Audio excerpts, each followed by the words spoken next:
you get that? I'm so confused. Also, ich verstehe nur Bahnhof. You only understand train station? It's all Greek to me. Understanding Train Station. Living Between Cultures with Josh and Phelan. Welcome back, everyone, to another episode. If you're watching on the YouTube version right now, you're probably thinking, I recognize these outfits because we didn't plan far enough in advance in the sense that we decided to wear other outfits. Yeah. If you've heard the dialect episode, this is the same day. So For us, it's us again. not for Yes, you. Exactly. For you, it's different, but for us, it's the same day. Yeah. So I really hope that my speech skills, my language skills have improved a little bit throughout the last episode because I am just a little bit tired. But I really hope that I can speak a little bit better now because in this episode, we're really gehen ans Eingemachte jetzt. I don't know how to translate that. Really touching a more difficult and deep topic today that we've had on our list for a while. And we thought now was maybe a good time to finally do it because in the last few weeks and couple months, we didn't really feel like talking about anything super serious. Heavy. But now that we already did like kind of a lighthearted episode and we're both going to Oktoberfest later, we felt like maybe let's mix in some heavy in between. Yeah. And I mean, at the end of the day, it's not going to be that heavy. Our podcasts, I feel like, are never that heavy.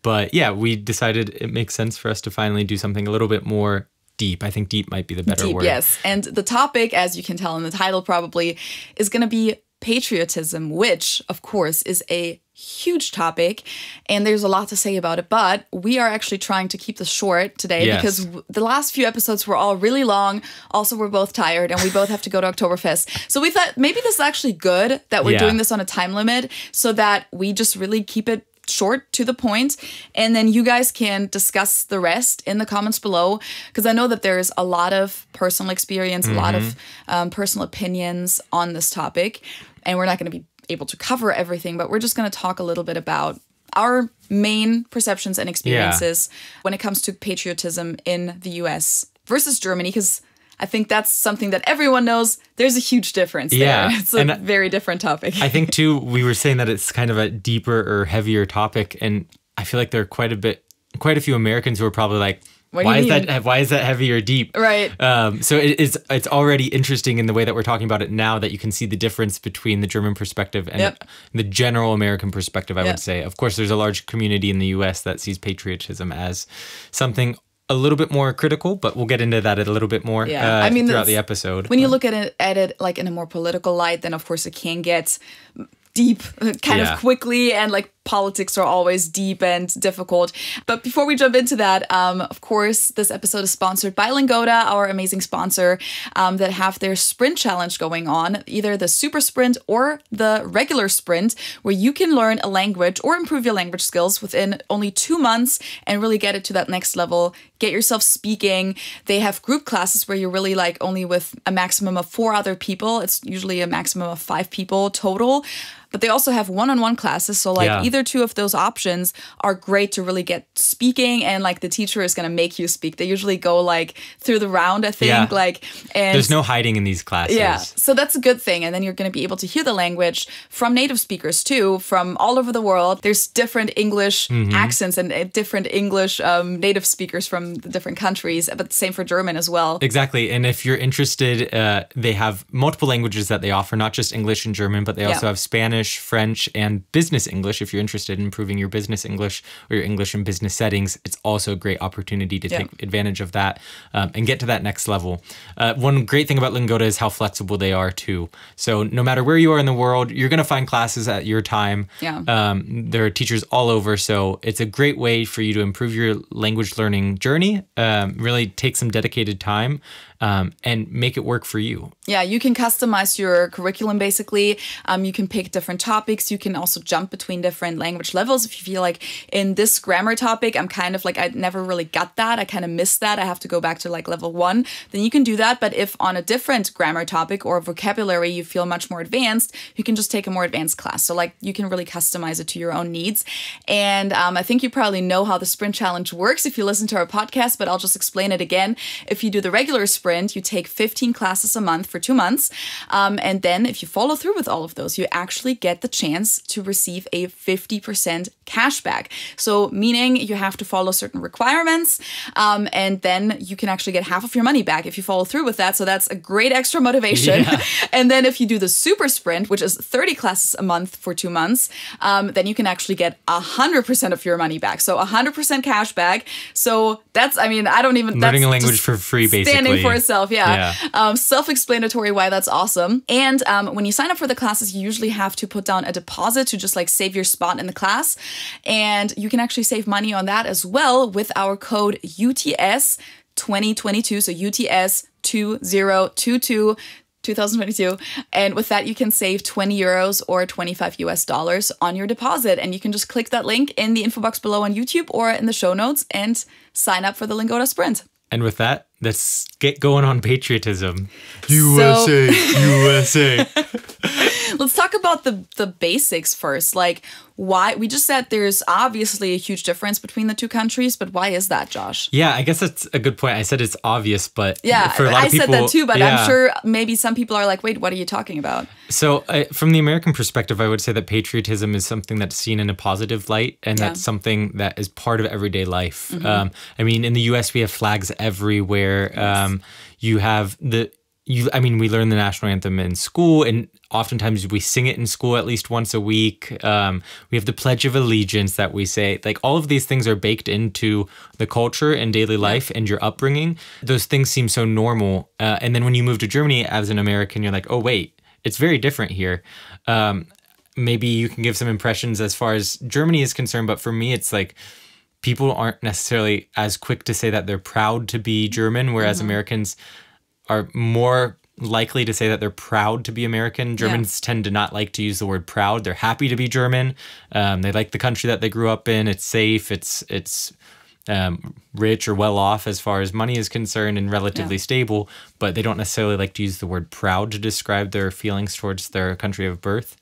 So there are those general differences as far as the way that culture brings patriotism into the discourse, that I would say that in the U.S., it's seen in much more of a positive light, patriotism, than it is necessarily in Germany. Yeah, and not just a positive light. I think it's also just much more common. As you just said, it's like, if you're not patriotic, like, then it's kind of like, what's wrong with you? Why aren't you? Yeah. Whereas in Germany, it's more like some people are patriotic, but in a lot of cases, and I'll get into that in a little bit, it can go more in a negative direction. When someone is patriotic, it can mean something more like they're very extreme politically, or like, you know, that they're even like Nazis, maybe still like neo-Nazis or something like that, which obviously is a thing. But before we get more into what it's like in Germany, I would like to follow up. Yeah. I know what the Pledge of Allegiance is, but I'm sure many German listeners don't. So what is that exactly? Yeah, essentially, I mean, it is basically what it says. So a pledge meaning like a commitment that you're giving of allegiance, or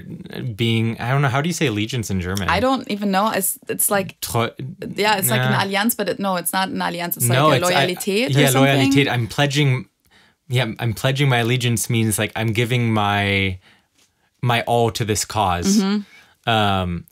So yeah, it's essentially, I can tell you what it is. It's the text is, I pledge allegiance to the flag of the United States of America and to the republic for which it stands, one nation, under God, indivisible, with liberty and justice for all.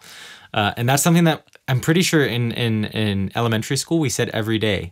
And even in high school, you have they have the morning announcements over the intercom, and everyone stands up, and every single classroom there's always an American flag, and you face the flag, and everyone looks at the flag and puts their hand on their heart and says the Pledge of Allegiance.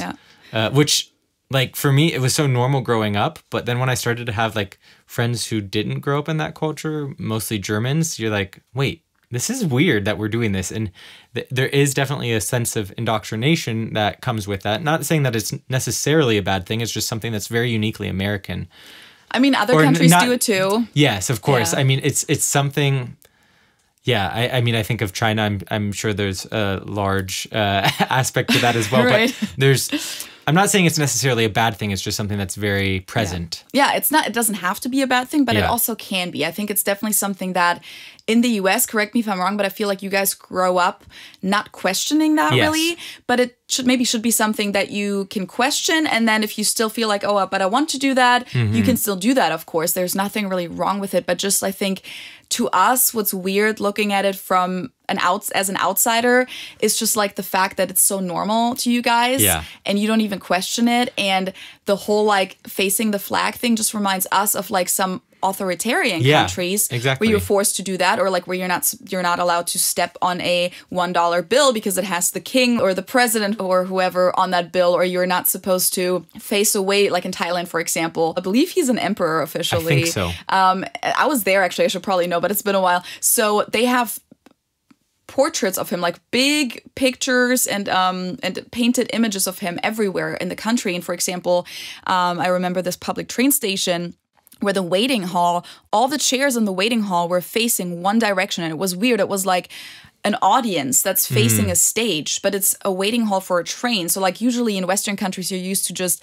the chairs kind of being situated in a more comfortable like lounge pattern feel, where the chairs are all around the wall. So like they're against the walls, and then you maybe have some seat groups in the middle to fill it out, but they're facing different directions. But this was all just facing one direction. It was all facing the one portrait of the emperor, because you're not supposed to turn your back on him. And so those are all things I think that we just kind of, in Germany at least, I can't really speak for all other European or Western countries, because a lot of other European countries do have more patriotism in their culture ingrained. But to us, at least, it's a little weird sometimes. We sometimes feel like, hold on, is this something we should maybe question? Is this brainwashing maybe in a way? And I think in some cases it is. Yeah. But then again, hopefully most Americans are very well educated and aware that they're not fully being brainwashed. But I think from a German perspective, we sometimes feel like that even adult Americans sometimes still are a little bit. Like that they feel like sometimes Americans struggle a little bit to criticize their own country. And I think maybe that's one of the reasons why. Yeah, I can recognize that as well, that the sense of patriotism. I'm thinking right now of the example of like, if someone's a good person, like in the US, you often use the term like, oh, they're a good American, even if they're not Americans. Like American, the word and the concept is very much like surrounded by this veil of like goodness, and I think that's something that the US doesn't necessarily do the best at as far as dealing with some of the darker parts of our history. But it's also nice to have a positive outlook towards the future. And I think there are a lot of good things about American culture and American idealism that, there's a reason that you like the US, and there are certain aspects to it that are very positive. So I think it's nice to have you have the sense of community, but in my opinion, it's always important to hinterfragen. To question why we do certain things. Yeah. So, but yeah, it's very present in the U.S. I don't want to get too much into like the theoretical discussion of if it's good or if it's bad. Yeah. I think we both agree that there are certain aspects of the U.S. that we would like to see more of in Germany, and vice versa. And I think a little less patriotism in the U.S. would be not a bad thing, and maybe a little bit more in Germany would be okay. Yeah, for sure. Like, I definitely agree with that. Sometimes I think in the US, maybe that's only certain circles, but I feel like in some cases it's kind of implied that there's only black and white. Either you love the US and you're super patriotic, or you hate the US. Yeah. And that's just maybe a concept that I personally struggle with a little bit, because like I like it more the way that we do it, where it's like, I like a lot about the US, but there's also a lot that I don't like, or that I think could be improved, or that I think I see critical about the US. But the same about Germany, of course. Now, when it comes to Germany, like maybe describing the situation here a little bit more for those of you who've never been to Germany or aren't aware of this, patriotism in Germany is almost non-existent, at least in that sense that you guys have it. Yeah. And I think maybe some Americans are surprised by that, because, of course, Germany's always considered like maybe the country of the good engineering and the quality. And like, why wouldn't you be proud to be from that country? Of course, that has a lot of historical context from like, the Nazi history and everything. And a lot of people even Germans like to complain, hey, why can't we be proud? Like, we don't have to be ashamed for that history anymore. Not ashamed, but it's not my fault. Like, I wasn't alive at that time. Like, why can't I be proud? Your personal thing to be. Responsibility. Yeah. That's not what all Germans believe. Like, a lot of Germans also believe it's a historical responsibility that we have inherited, which I believe that a little bit more. I think we're still we still need to deal with it in a responsible way and everything. But that's not the point. So basically, some Germans are sad that they feel like, wait, just because we like screwed up in the past, we can't be proud to be Germans now. I personally would argue that that's not the only reason why we're not patriotic. Okay. I feel like it has to do a little bit with like coolness, and maybe that comes from a historical place, but I don't even think it does. And like in a lot of cases, when you think of like a typical German, like when we talked about like how Germans dress, like you can kind of, you can tell that a tourist is German, like when they're out in the wild, for example. And when you say like typisch Deutsch in German, that's not usually a good thing. True. That's a more like, oh, you're not cool. You're uncool. You're uptight. You're, Allmann, you're Kartoffel. It's not like you're not a cool, easygoing person that people want to be like friends with. Yeah. And I think that's just kind of something that we've had in our culture for a long time, where it's like being German is like, as you said, it does have perks and we're aware of those, but we just don't think that being German is particularly a cool thing. And I think that also kind of plays into that just a little bit in like a cultural mindset, because that's kind of how I grew up with that mindset, is like when we go to other countries and people ask us where we're from, we usually think, oh yeah, we're just from Germany, like nothing special. Like, it's not that cool. Which Being is so from the funny. US would be cool. I was gonna say, which is funny because that's the complete opposite of how Americans are. I know. Americans will show up with their big USA t-shirts and their hats and everything. It's so different. So to describe, now I went a little bit more into the background of it all, but to describe what the situation is like when you come here and what you see and don't see, you won't see any German flags on houses. So like in the US, as you said, there's flags everywhere. And like when I came to the US, I was actually surprised by how many flags there were, because sometimes you think that it's just more present in media, in movies and TV shows, because they place everything on purpose. Yeah. But then you go there and really so many houses, residential houses, have an American flag at their front door or like porch. All these public buildings, or not all of them, but a lot of public buildings have an American flag. I don't really know. I'm pretty sure all public buildings, like government offices. Like even like the Cincinnati, I don't know if they have one, for example. I mean, I would venture like in front of most office buildings, there's an American flag. I mean, there are flags everywhere. Yeah, but long story short, there are flags everywhere. On the streets also, there's a lot of kind of like smaller towns that kind of frame their streets in flags. Yeah. And I think it usually comes up for like Memorial Day or bigger. Or 4th of July. Holidays, 4th of July. Then every lantern pole that's on the side of the street will have like a little flag, and it looks like you're in an amusement park almost.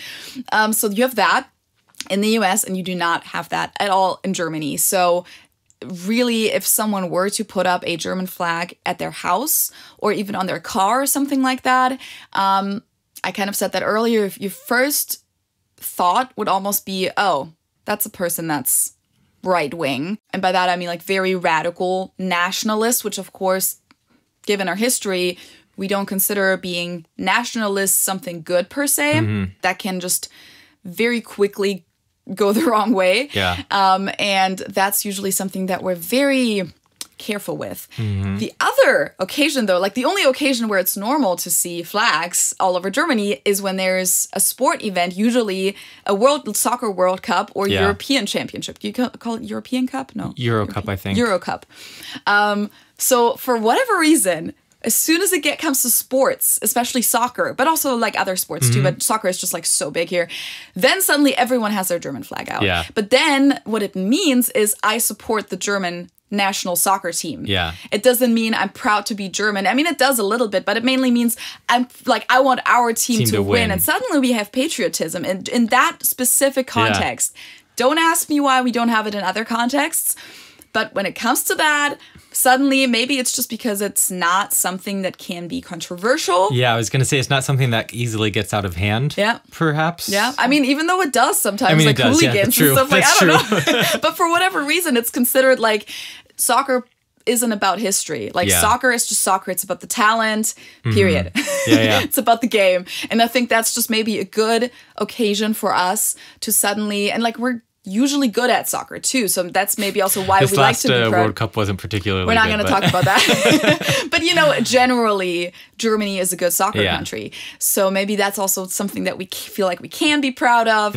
And it's weird because I mean I grew up with like, I don't really remember all the World Cups, but 2006 I was still like relatively young. I was like 12. That's when we had the Soccer World Cup in Germany. And that's really when I feel like the whole soccer patriotism, that's just what I'm going to call it, went to a whole other level. Because we had the World Cup in Germany at home. Our team was really good. And we felt like this whole connection to the team, this like identifying with every player, like everyone in Germany, I feel like rooted for this team. And like whenever the German team was playing, the streets were completely empty. It took like a whole different level.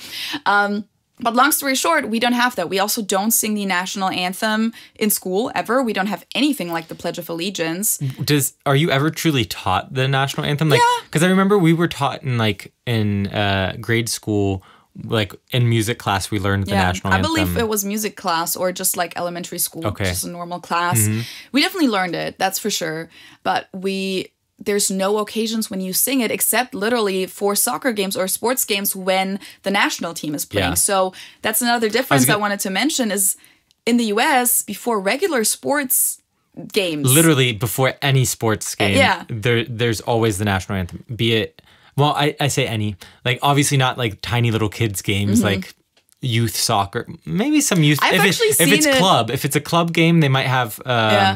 I've seen it on TV shows that they did it for like little kids, but maybe they just did it for the show. Yeah, like, I don't know. I'm thinking of my niece who's really young and she had a soccer game and obviously like they're way too young to have it for that. But like definitely before every single high school football game. And other soccer sports game. Yeah, football, soccer. Before tennis, we didn't have it. You didn't? Okay. No, but where there's normally a decent sized crowd, they play the national anthem before. Yeah, and that's crazy. We don't have that. The only time when you'll hear that is when the German national team is playing, and then they'll play the other team's anthem as well.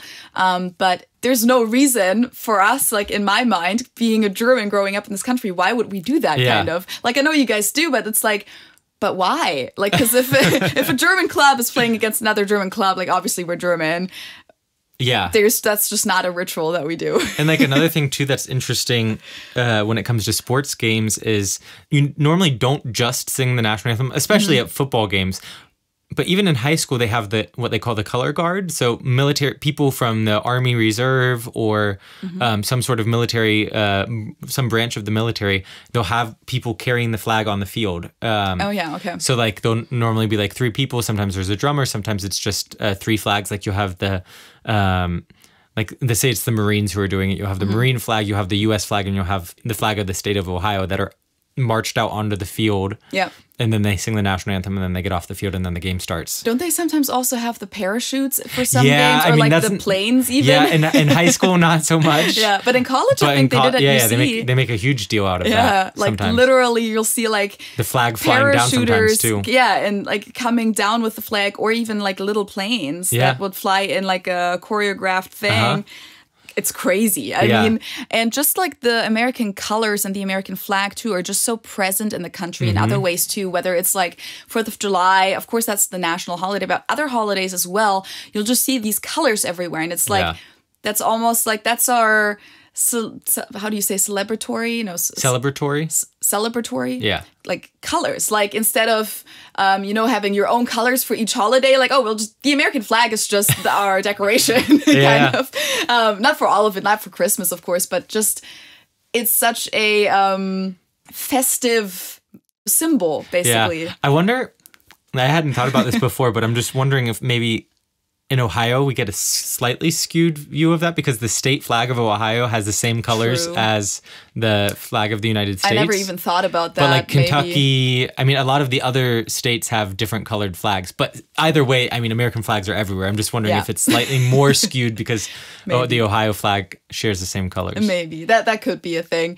But yeah, I wanted definitely to talk about flags, which we just did. But we didn't even get in... There's like protocol behind flags in the US too. Like if the flag touches the ground, technically like it's been destroyed sometimes. And like there's proper ways to dispose of flags. Like there's a whole flag code. I feel like we've talked about that before on the episode, on the podcast. Was it because I sometimes wrap an American flag around me when I do my YouTube videos and I've gotten so much hate, not hate. I've gotten a lot of people telling me, hey, you're not supposed to do that. And I'm just like, I don't want to say, hey, I don't care.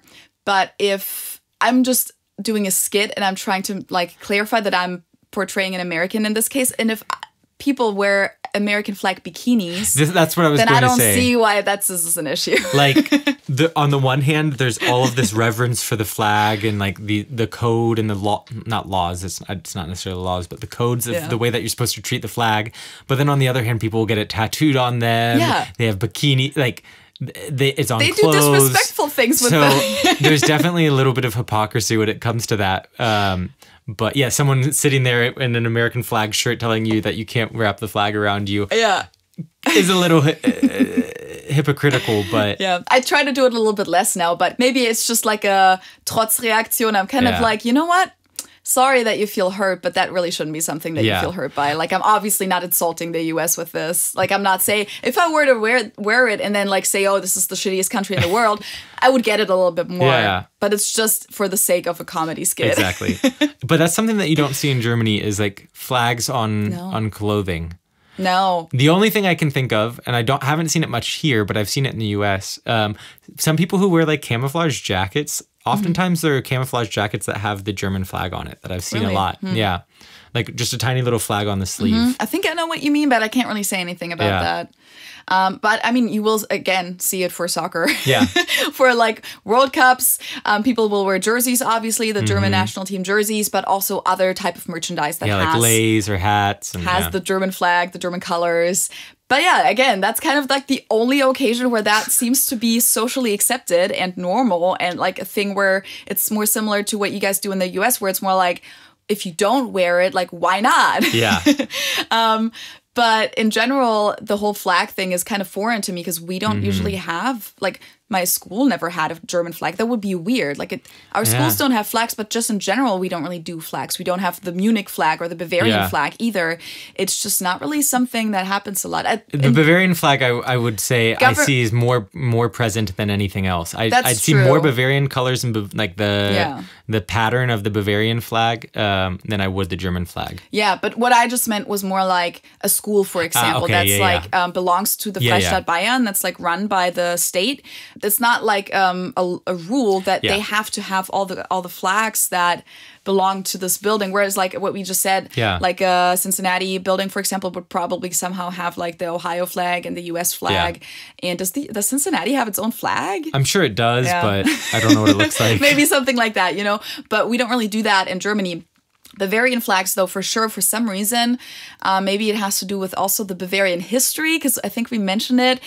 Bavaria is kind of the Texas of Germany. Yeah.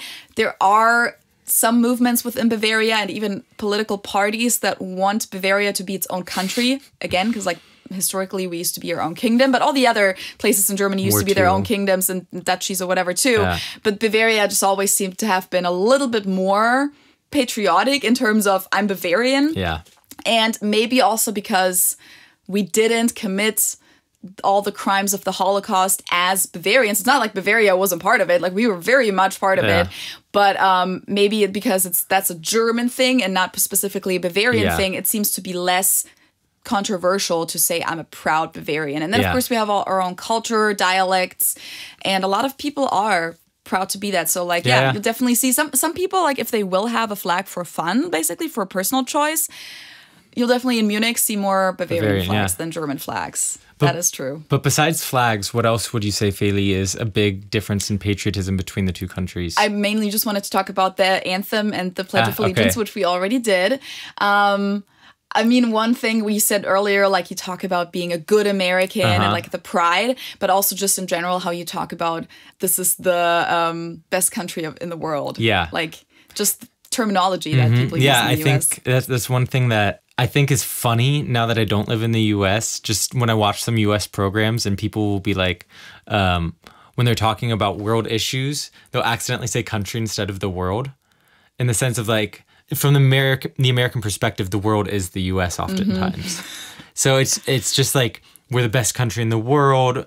There's so much focus on the US and how quote unquote great it is, which there are great things about it. But yeah, there's very much this focus on the goodness of the US that I don't see here. And maybe it has to do with geography, in the sense that there aren't as many countries surrounding the US. You just have Canada in the north and Mexico in the south. But I think historically also a lot of people coming to the US for opportunity has to do with that. And a lot of people worked hard to try to be able to come to the US. So it makes sense why maybe culturally there would be this identity of we are hardworking people that have gone through a lot to be able to get to where we are now. Yeah. But there are definitely negative aspects to the US that the patriotism as it is in mainstream culture leaves out a lot of people and a lot of history. So if your history kind of falls into the storyline that the patriotism represents, then it's great. But I think there's so much diversity in the US that a lot of that patriotism can lead to some uncomfortable conversations, or a lot of people don't identify with that patriotism because of some of the historical aspects of what's happened in the US. But that's getting deep again. Yeah, no, that's okay. I have one more thing to say about that. I think we mentioned that in some episode, but I don't even remember which topic it was, where we talked about kind of like the definition of patriotism. And like what I said earlier, I feel like in the US, patriotism is often that black and white thing. Not always, of course, but a lot of people consider it as like either you hate the US or you love it. Yeah. It's one or the other. It can't be both, and you can't criticize it and still love it for whatever reason. I don't understand that, but what you just said, I think that's how I would view patriotism more. That's not really how it's considered in the US, but where it's like if you love something, you want to improve it. Yeah. And if you love something, you want to be able to see its weaknesses so that you can make it even better. And I think that's just kind of a different definition of patriotism that I personally feel like makes more sense. Yeah. Because it's like if you love a person, you don't always just want to tell them how great they are. And if they screw something up, you don't tell them. Like if you love someone, you want them to know, hey, this maybe wasn't okay, but I love you and like I want you to do better in the future. Yeah. But for whatever reason, that's not really the perception that I think most Americans think of when they think of being patriotic and having patriotism in the US. I don't know. I think it can... Some of them do, for sure. Yeah, I think also the Midwest is obviously different than other areas of the US. I think when you think about patriotism, you tend to think of the South. And like, especially when we're talking about sporting events, like football is huge in the South. And there are lots of... I'd say the South is more conservative as well. So depending on where you are in the US, you're going to experience patriotism slightly different, or maybe the opinions that people have. Like in New England, people tend to be a little bit more liberal, or definitely more liberal. So they might share some of the outlooks that we have on the topic of patriotism. But there are certain things that no matter where you are in the US, you're going to experience, like all of the flags, the music at the national anthem at sporting events. Those things take place everywhere. Yeah. Maybe the last thing that I would want to address is what we said in the beginning is like, would it be better if Germany was a little bit more patriotic? Would this be a good thing about the country? Are we missing that? And I think in a way, yeah, a little bit, because as I said earlier, growing up in Germany, you never consider it to be cool to be German. And I'm saying this from my personal experience. I'm sure there are many Germans who grow up in this country and think it's really cool. Yeah. But, you know, as you said, there's like the German potato, like Deutsche Kartoffel, Allmann, being uptight. All the German stereotypes aren't usually positive. I mean, no, they're positive in a way. Like being punctual can be a positive thing, but we don't really stand for fun. Basically, I guess is what I'm trying to say. Which I think is funny though, because I think they're quite, I mean, especially nowadays, modern German culture is fun. There are a lot of cool people. Yeah. Like, I mean, there are a lot of cool things about Germany and German culture and like modern people that is different than obviously the traditional stereotypes. And I think those are the things that I think would be cool if they were brought a little bit more to the forefront and people could be proud of it. But even the traditional stereotypes, people always used to party hard. But for whatever reason, when you say typical German, that's not what you think of. And I think it would be cool if like growing up as a German, you could have a little bit more pride because that would be nice. And it's also like a nice way of identification. I think that's something that we haven't really brought up yet. But if you do all those things with your teammates and your classmates and your friends, you do feel connected in a way. You do feel like, okay, it's an empowerment in a way too. And so I'm not saying we should have that in a very strong way. And like, I do very much believe that we are still responsible for what this country has, all the harm that we have caused in the past. And I think it's very important that we never forget that and that we always learn about it. And I think we do have a special role in this world and a special responsibility. But just a little bit more, just teeny tiny bit more, wouldn't hurt, I don't think. Just like realizing what's good about this country. Because you said Germans do realize that, but not all of us do until we kind of leave the country. Yeah. Like, not all Germans realize how safe it is here. We kind of know, okay, compared to like Africa, and recently I think most Germans also realize that compared to the US, we're a safe country. But growing up here, you just take it for granted. Yeah. You don't really, that's not really something that comes up in your mind when you think about, I'm German. Oh, great, it's a safe country. Yeah. So I think that would be cool I don't know how we would achieve it, but if we could just move a little bit more into that direction where normal people could be a little bit more patriotic, but not in an extreme right-wing context, is what I'm saying, I think. Yeah. I don't know who we have to talk to and what initiatives we have to start to make that a thing, but... I think that would just have to be a cultural movement that somehow Everyone happens. agrees. Everyone just agrees. Yeah, I mean, I don't know if that's ever going to happen and where all those patriotic movements are going to lead us, because again, right now, the world it's politically difficult right now, and I think patriotism in general is closely connected to a lot of those movements in not just the US, but also other European countries, also Germany. Yeah. But long story short, I think that's not something that we can really predict or say too much about. But those were our observations about the differences in patriotism. Yeah. No, I think that it's a really interesting topic to talk about. Yeah. So if you guys have different opinions or have examples of patriotism that you've seen in your home, or maybe you're not from the US or from Germany and patriotism is lived differently in your country than it is in ours, let us know in the comments in the YouTube video. Feel free to reach out to us via our email.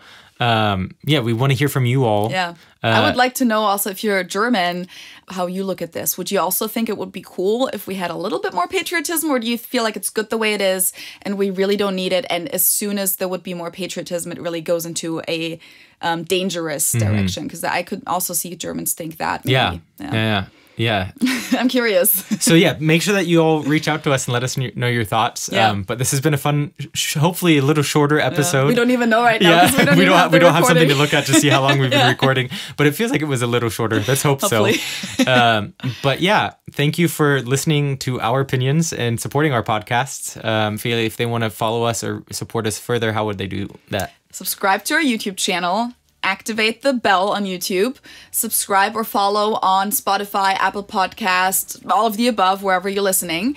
That's it. And you can also follow us on Instagram, for example. Yeah. You can reach out to us on Instagram as well with your thoughts. And with that, I would say that's the end of the episode. Thanks for listening, and we will see you all in 2 weeks. Yes. Tschüss. Ciao.